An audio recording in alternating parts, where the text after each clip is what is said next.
అనంతపురం జిల్లా రాయదుర్గ నియోజకవర్గంలో దివ్యాంగులలోని ప్రతిభను గుర్తించి వారికి సహాయం అందించడం కోసం ఉచిత ఉపకరణాల పంపిణీ కార్యక్రమం జరిగింది। ఈ కార్యక్రమానికి ప్రభుత్వ విప్ కాల్వ శ్రీనివాసులు హాజరయ్యారు। రాయదుర్గం పట్టణంలోని ఏపీ మోడల్ స్కూల్ ఆవరణలో ఈ కార్యక్రమం నిర్వహించారు। దివ్యాంగులలో దాగి ఉన్న ప్రతిభను గుర్తించాలని, వారికి సహాయపడాలని ప్రభుత్వ విప్ కాల్వ శ్రీనివాసులు సూచించారు। నియోజకవర్గంలో మొత్తం 545 మంది దివ్యాంగులను గుర్తించి వారికి ఉపకరణాలు అందించడానికి అధికారులు సిద్ధంగా ఉన్నట్లు వెల్లడించారు।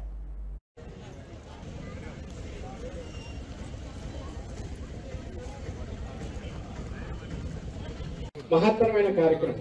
ఇంతవరకు 0 నుంచి 18 సంవత్సరాలు ఉన్నటువంటి విద్యార్థులకు ఖచ్చితంగా ఈ రాష్ట్రం ప్రత్యేక అవసరాలు ఉన్న పిల్లల సంరక్షణ ప్రోత్సాహం విషయాల్లో దేశానికి ఒక ఆదర్శవంతంగా నిలబడే విధంగా నేను శ్రద్ధ చూపుతానని మాట చెప్పిన నాయకుడు మన విద్యాశాఖ మంత్రి నారా లోకేష్ బాబు గారని మీ అందరికీ నేను గుర్తు చేస్తాను।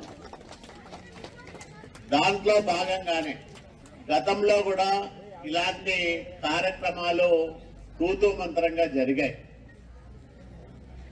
ఇక్కడ మనమిచ్చే ఉపకరణాలకు 100 రూపాయలు ఖర్చు అయితే 60 రూపాయలు కేంద్రం ఇస్తుంది, 40 రూపాయలు మనము రాష్ట్ర ప్రభుత్వం తరఫున పెట్టుకోవాలి। రాష్ట్ర ప్రభుత్వం నుంచి డబ్బులు ఇవ్వకుండా గతంలో అనేక కేంద్ర ప్రాయోజిత కార్యక్రమాలు మరుగునబడిన విషయం, మూలనబడిన విషయం మీ అందరికీ తెలుసు।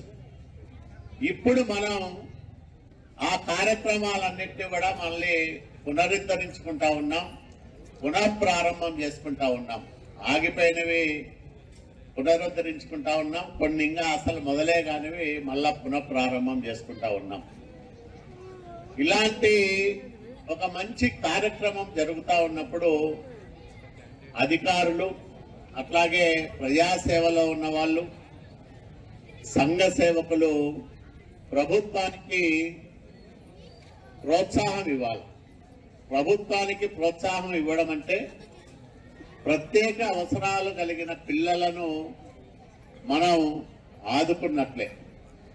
ఇప్పుడు రాయదుర్గం మండలంలోనే ఎంపీడీఓ గారి ఆధ్వర్యంలో 180 మంది ప్రత్యేక అవసరాలు కలిగిన పిల్లలను గుర్తించారు। అట్లా మన రాయదుర్గం నియోజకవర్గంలో దాదాపు 545, దీంట్లో రాయదుర్గం మండలంలో కాకుండా గుమ్మగట్టలో 81, బొమ్మనహాల్లో 110, గీరేహాల్లో 75, కనేకల్లులో 120 మంది పిల్లల్ని గుర్తించారు। అంటే ప్రభుత్వ పాఠశాలల్లో చదువుకుంటున్న పిల్లలు, అట్లాగే ప్రైవేటు పాఠశాలల్లో చదువుకుంటున్న పిల్లలు అసలు చదువుకు దూరంగా ఉంటూ ఇళ్ళ దగ్గరే తల్లిదండ్రులు లేకపోతే వాళ్ళ కుటుంబ సభ్యుల సంరక్షణలో ఉన్న పిల్లలు అందరినీ కూడా ఈ భవిత సెంటర్లలో తీసుకొచ్చి అక్కడ వీళ్ళందరికీ సహాయాలు అందించే కార్యక్రమం జరుగుతూ ఉంది। ఖచ్చితంగా ఈ రాష్ట్రం ప్రత్యేక అవసరాలు ఉన్న పిల్లల సంరక్షణ ప్రోత్సాహం విషయాల్లో దేశానికి ఒక ఆదర్శవంతంగా నిలబడే విధంగా నేను శ్రద్ధ